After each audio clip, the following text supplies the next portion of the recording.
European Perspectives is here today at the European School of Oncology Breast Cancer in Young Women Conference with Professor Dror from the Sheba Medical Center in Israel. Professor Meirow, thank you for joining us here today. In young women with breast cancer, the area of reproductive health is an extremely important one. What are the main issues that these young women with breast cancer face? The main issues those patients face are related to several points. One of them is just dealing with the new information they are suffering from breast cancer, and then immediately they are consulted that they might have problems of fulfilling their family life, having children, and future reproduction.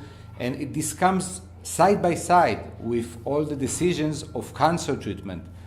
And I found this when consulting these patients, it's quite very demanding, time-consuming, but not time-consuming, highly emotional feeling are involved with this. And they get a lot of information at a very short time. And I found that they pay a lot of attention, and it's highly important to them knowing this issue.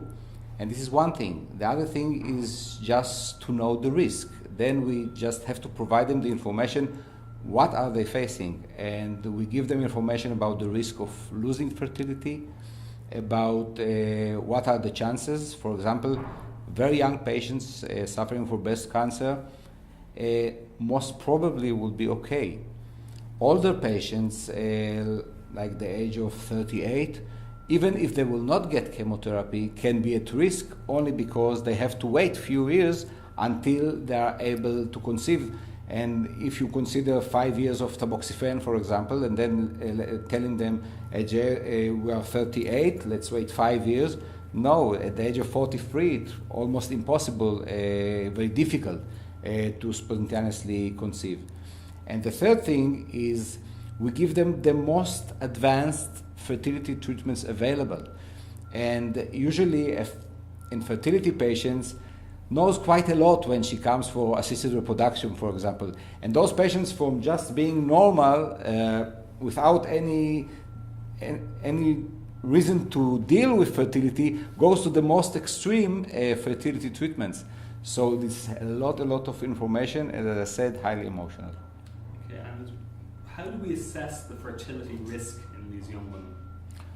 Assessment of fertility risk on this woman is related to two major issues, and then individually another one. The first one is the age of the patient. We know that a woman is born with a certain amount of eggs at childbirth when she's born, and then this reserve declines with age. So at the age that it confronts cancer, it depends relates to the reserve.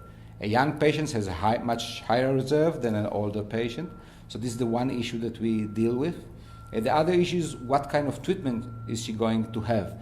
There are few, not many, protocols for breast cancer. Most of them have alkylating agents, which we know that affect directly the follicles within the ovary and destroy them. And we have a lot of data because breast cancer is common. We have a lot of data on the risk of damage to the ovary relating to the protocol this woman is going to get. The third thing depends on her reserve of this specific woman when she is diagnosed. And for this, we have some measurements like hormone profile, anti-Mullerian hormone, AMH measurements, or antral follicle counts that we can perform with ultrasound, because within a certain age there is a high variance among women. Some can have very good reserve and others will not. So for specific patients we have to answer this question. And the last issue, that most of studies are for being menopausal, yes or no, but this actually does not answer the question. Are they going to be infertile? Because those women can have menstruation afterwards, but will suffer from infertility. And what, Professor Meirow, are the current options for preserving fertility in this group? For patients with breast cancer or patients with cancer as a group, the options to preserve fertility are a few.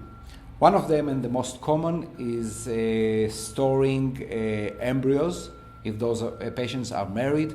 And the reason to do this is, first, we have the most experience we have with in vitro fertilization ART procedure.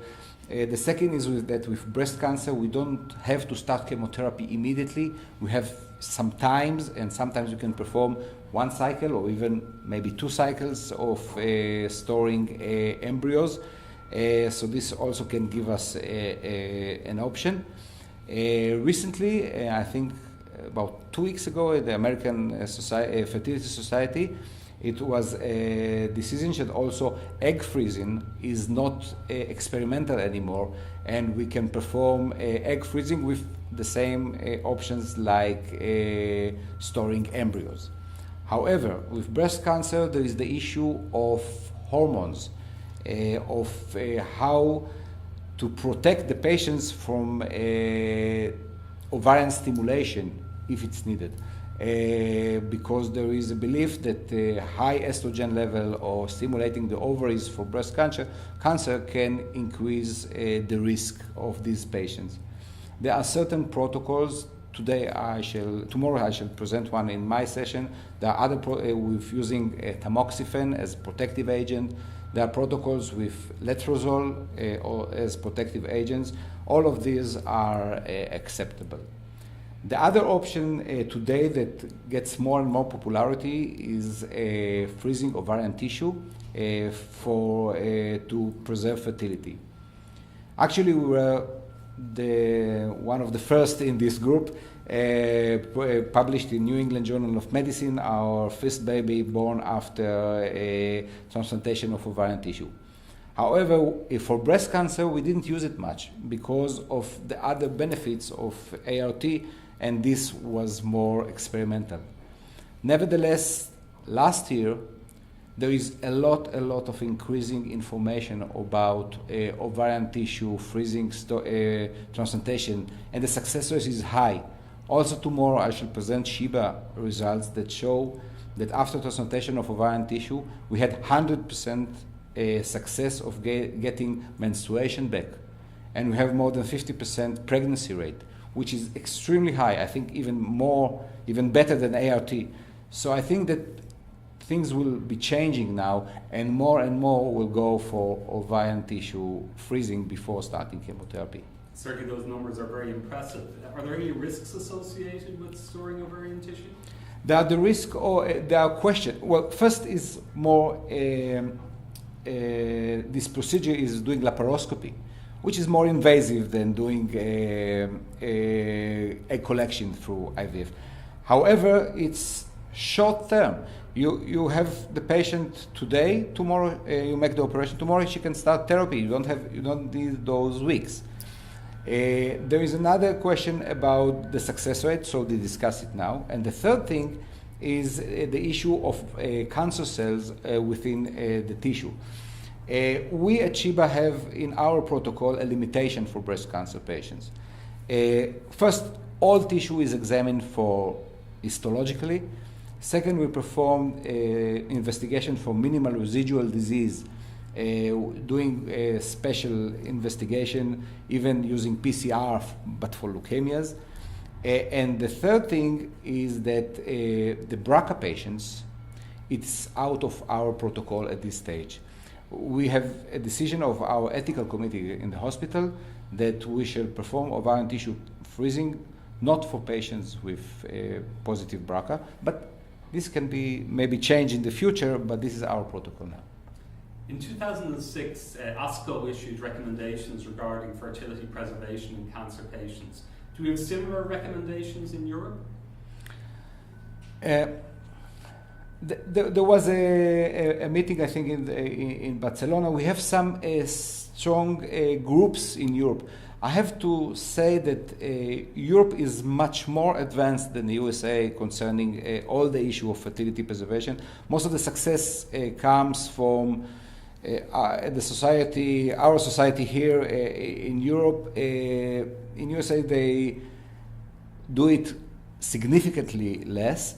For example, with the ovarian tissue freezing, it's much more experienced here in Europe, Israel, than in the States. But recommendations are very much changing, evolving over time because of different success rates, etc. And finally, Professor Meirow, what are the upcoming developments that you see may lead to new options for young women, particularly with who are undergoing treatment with breast cancer in relation to fertility options? Well, our lab, for example, at Sheba, we are working on medications, new medications that might prevent the effect of chemotherapy on the ovary and reduce the risk. So by administration of this medication during chemotherapy, we can minimize the risk of infertility or ovarian failure post-treatment. Nevertheless, those active actions, I think, still have enormous place. Developing new strategies and better success with egg freezing, and with ovarian tissue, also my lab and other labs in Europe, for example in Belgium, are working on how to improve the success of ovarian tissue transplantation.